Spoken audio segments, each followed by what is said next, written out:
Hello and welcome to Connect and Collaborate. I am Alex Hopkins, your on-air producer. Before we get today's show started, I would like to ask our audience for a few favors. Be sure to visit cobrt.com. You can sign up for our newsletter while you're there. Under the Media tab, you can find this show and more. Also visit cobrt.com/radio-podcast. We also have plenty of events coming up in the future, so check out our events page as well.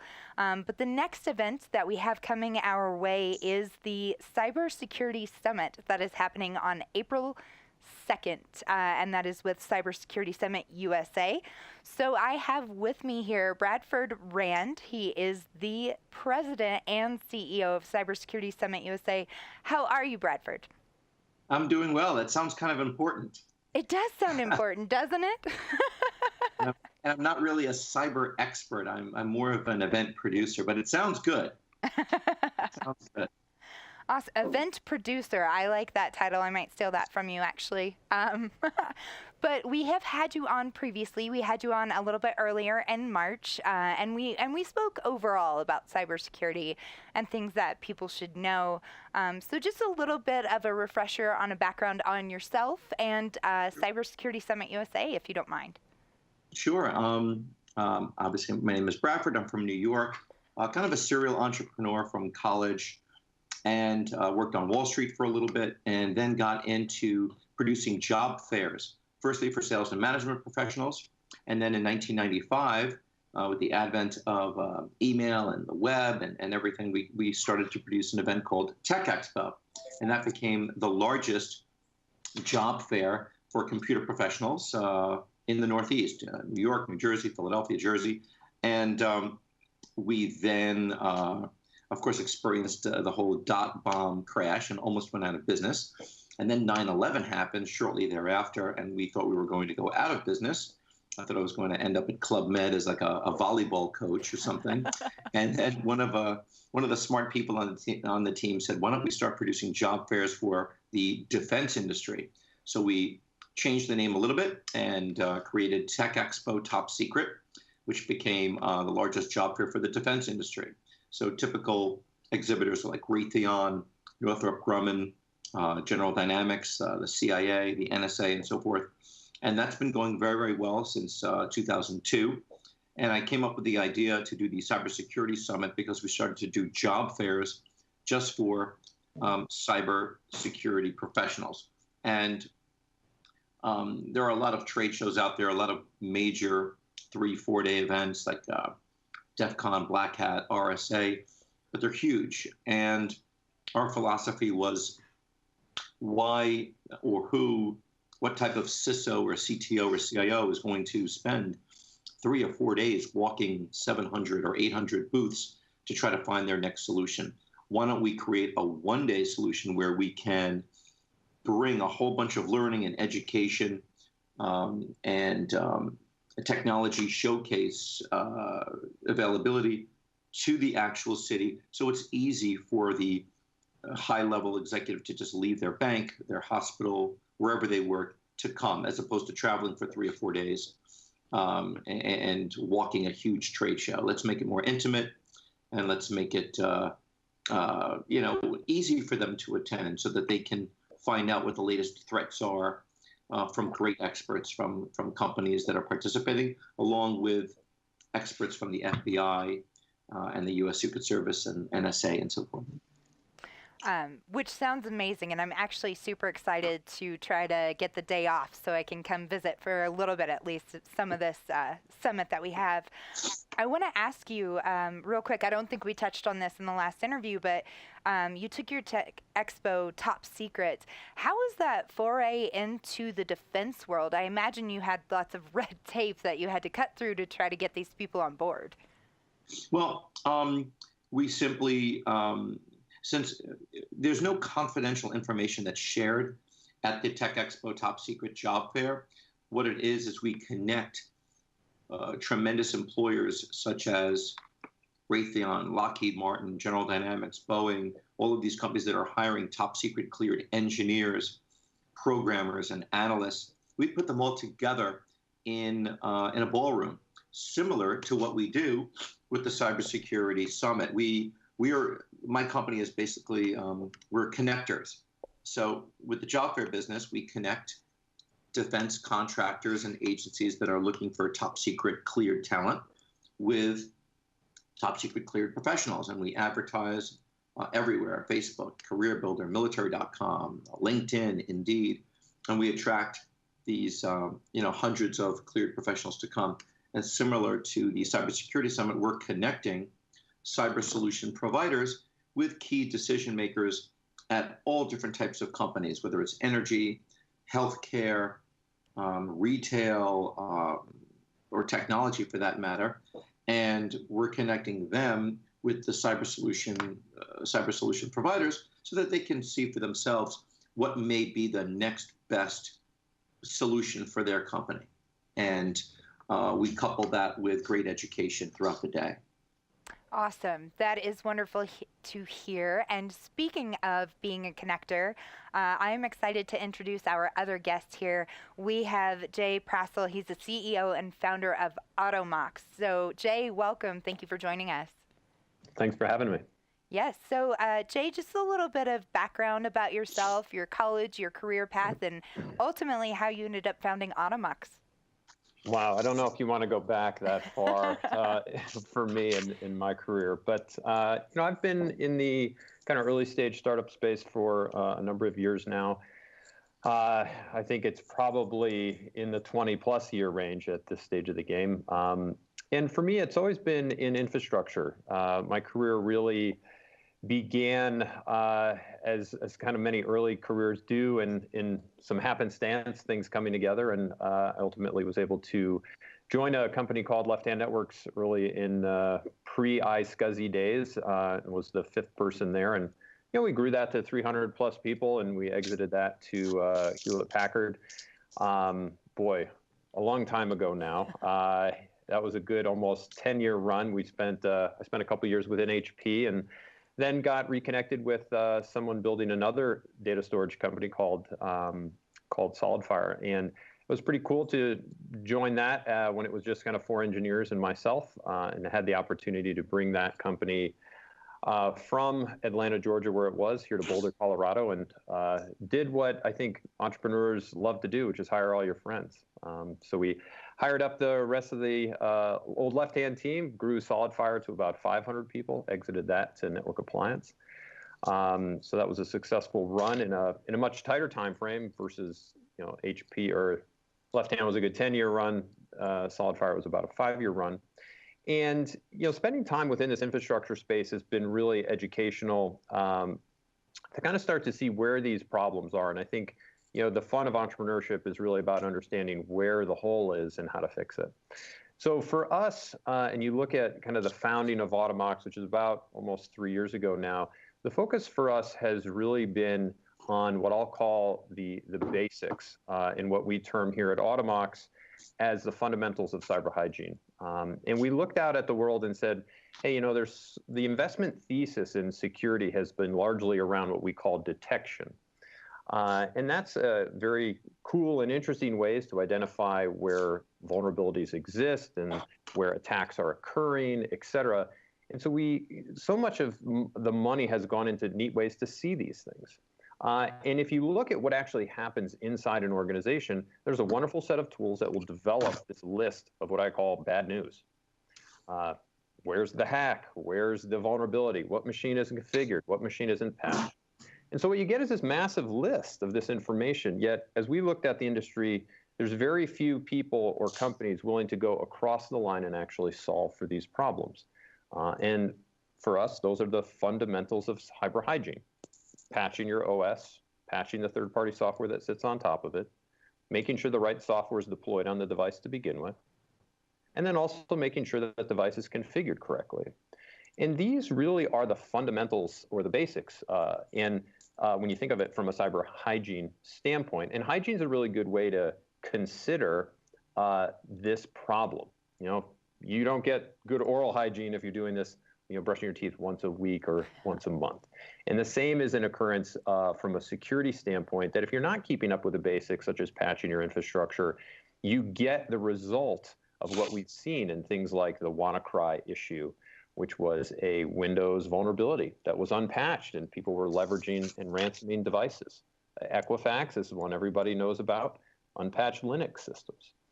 So this is a problem that's rife and available across industries, across verticals, regardless of company size. People have this issue.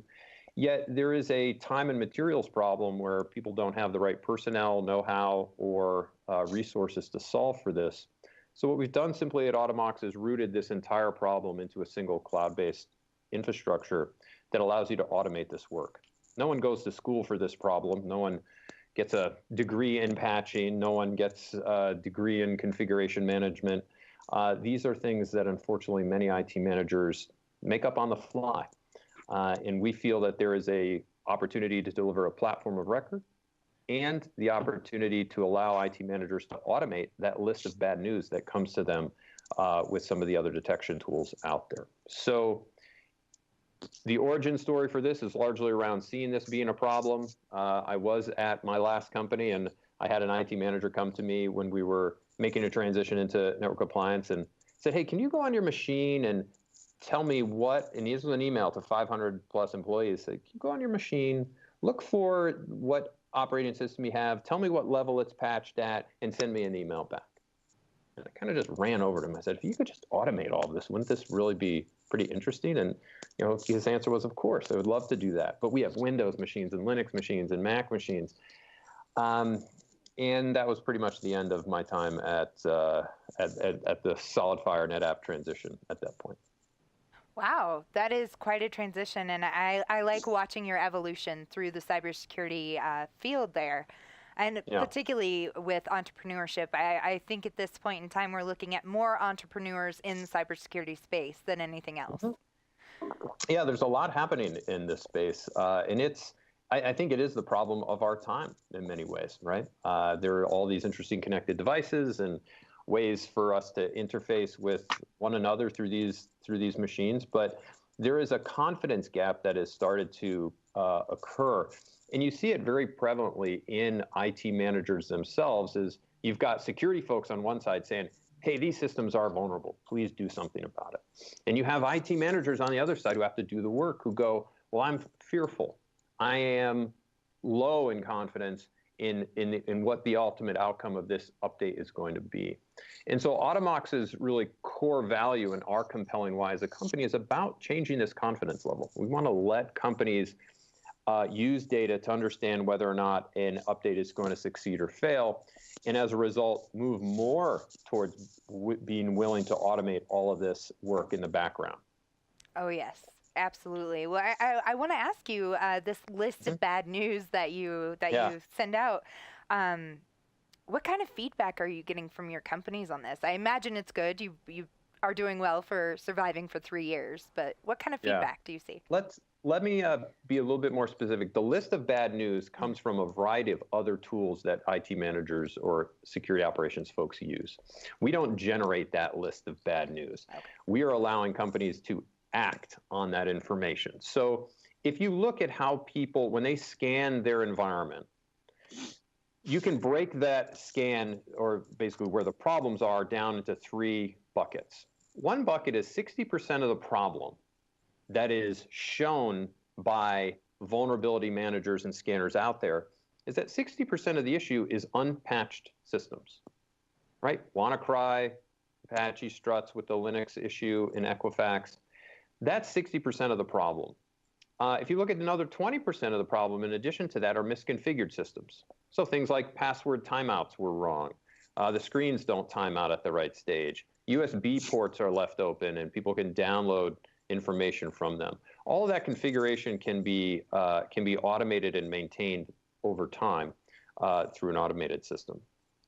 So that breakpoint is important, that there's a series of information and problems out there. There's what we automate and do on our side. And at the end of the day, if you look at that lens again, 60% of the problem is unpatched systems, 20% are misconfigured systems, and then the remaining 20% is kind of human bad behavior, phishing attacks, et cetera. So with Automox, our value prop has a lot to do with closing down the threat surface. So if you can automate these basics, you can close the threat surface down by 80%. And that's really important, right? Think about that. I'm going to rob your house as an example. Do I climb to the fourth floor window and try and break in? No, I'm going to jiggle the door handle and see if the door's open. And if it's open, I'll walk in.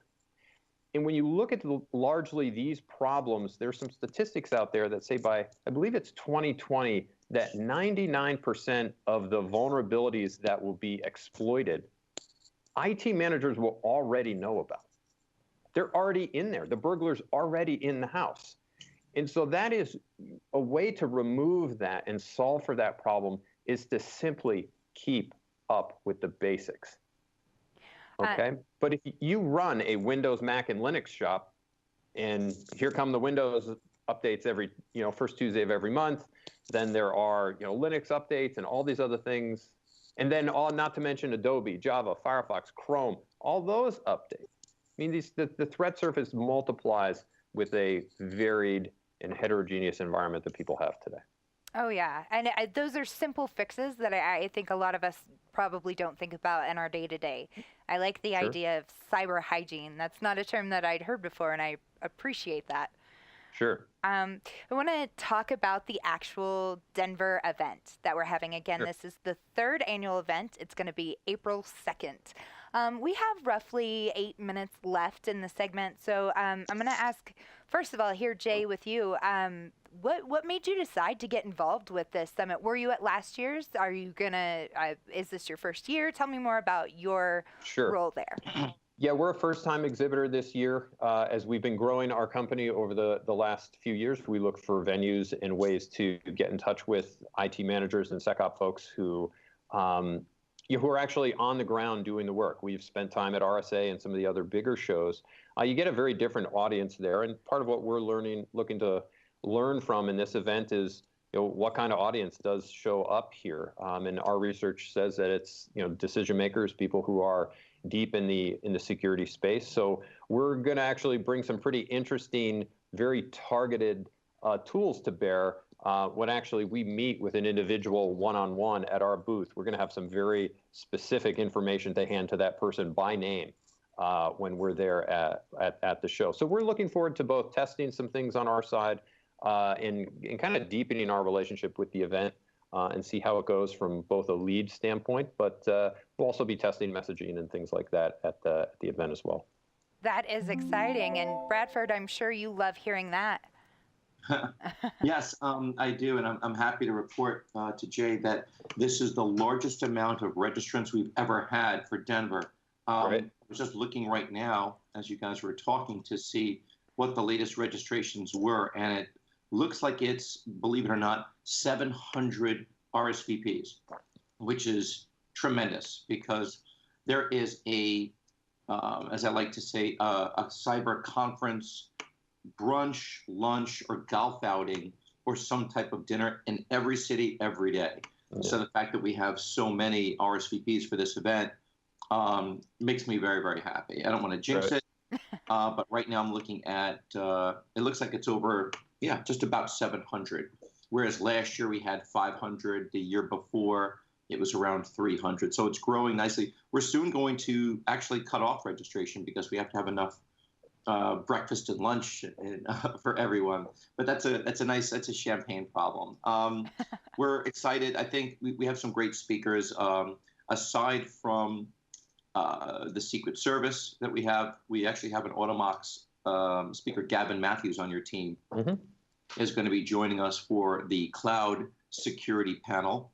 And alongside that Automox executive, we've got the head of the FBI's electronic crimes unit that's going to be keynoting in the morning. And we're closing with the U.S. Secret Service electronic crimes expert. So we're basically creating a sandwich of just tremendous amount of education. We have experts. I'm looking right here at the list. Oracle will be talking about resilience. Darktrace, they're going to be talking about artificial intelligence, which will be a nice segue back to you, Jay. Do you utilize any type of artificial intelligence with your solutions? Yeah, not today. You can think of what we're doing inside as we'll be surfacing data over time within our platform, but today we do not use an AI-based tool in our platform. Right. Okay. Yeah, because it seems like that might be an interesting way to monitor so many different servers. What needs patching? It's a unique way to solve the problem, which is patching, which is great. I'm just wondering when you start having a million computers underneath your client list and you got to patch them all. Yeah, that's native to the platform. I mean, it's kind of what we do. When we think of AI, we think of kind of learning and decision making as a result of that data. So we have the data. That's part of what the platform does. But over time, we'll then need to set up and kind of interpret that data to provide some more predictable analytics on the front end. But that's part of kind of the growth trajectory, and we'll be doing that kind of over time. Excellent. Yeah, so we've got about 25 great experts that are going to be joining us. And again, what sets us apart from the other trade shows is we do cater to the executives that are very limited in time. That's why we cater the breakfast and lunch and cocktail reception so that there's no real reason to leave the summit. And it's back-to-back seminars and discussions and breakout sessions all in one beautiful ballroom, as opposed to the convention centers out in San Francisco or Las Vegas, where you're telling the CTO or CIO or CISO to walk miles, literally miles of trade show booths. Our answer to that is keep it small, keep it intimate, have 30 or 40 solution providers, something that's feasible for that CISO to walk around, get an idea of what those latest solutions are, and then bring that back home. What we've heard is that at some of the big trade shows, more and more, they're great shows, but more and more junior level people are attending because, a CISO of a bank is getting breached every 15 minutes. He can't leave his post. So let alone, leave for 3 or 4 days and leave his family to walk 700 booths. So our answer is keep it intimate, keep it boutique, and make it, create an environment, create an atmosphere where people can actually have a meaningful conversation. I love hearing that personally. We've got roughly 2 minutes left in this segment, and I want to make sure that, one, our audience knows a little bit more about Automox and where they might be able to find a little bit more information, Jay. Sure. Yeah, thanks for asking. So, we run a 15-day free trial with folks. You can get access to that at automox.com, AUTOMOX.com. And what's important in that trial period is that you can deploy Automox across as many devices and create as many automated policies across the Windows, Mac, and Linux landscape as you see fit. I think you'll find it unique both in how it's demonstrated and the value you gain as a result of it. So easy to access. Feel free to jump right in there and grab one trial if you like. And if you have any questions, you can always just hit us on support@automox.com. Awesome. Thank you for that. And Bradford, we know once again, April 2nd, I believe it's at the Hilton Center, if I'm saying that correctly. Okay, good deal. But one more reason why we need people to attend, people that are in the Automox space, perhaps. Well, another major reason is to learn about solutions such as automated patching, to learn about artificial intelligence, to learn also, as Jay was saying, about basic hygiene. So many breaches occur because, I won't say stupid people, but unexperienced people click on that quintessential CNN link that says earthquake in Los Angeles. They click on it, and then they've infected the entire system. Or they're opening up emails from people that they just don't know. And once they open up that document, they can infiltrate their network. So there's a lot of learning and a lot of best practices that are shared during the conference. So the reason to come is, you could learn how to save millions of dollars or avoid losing millions of dollars by looking at some of the latest technologies, like, for example, from Automox, or even learning just best practices from law enforcement, which will be in full force at the summit on the 2nd. Well, awesome. That is wonderful to hear. Thank you so much. Again, Bradford Rand, President and CEO of Cybersecurity Summit USA, and that Cybersecurity Summit will be in Denver April 2nd. And also Jay Prassl, CEO and founder of Automox. You'll find more information in the description below, so be sure to click on that. Like and subscribe our YouTube page while you're here. Thank you so much, gentlemen. It has been such a pleasure having you.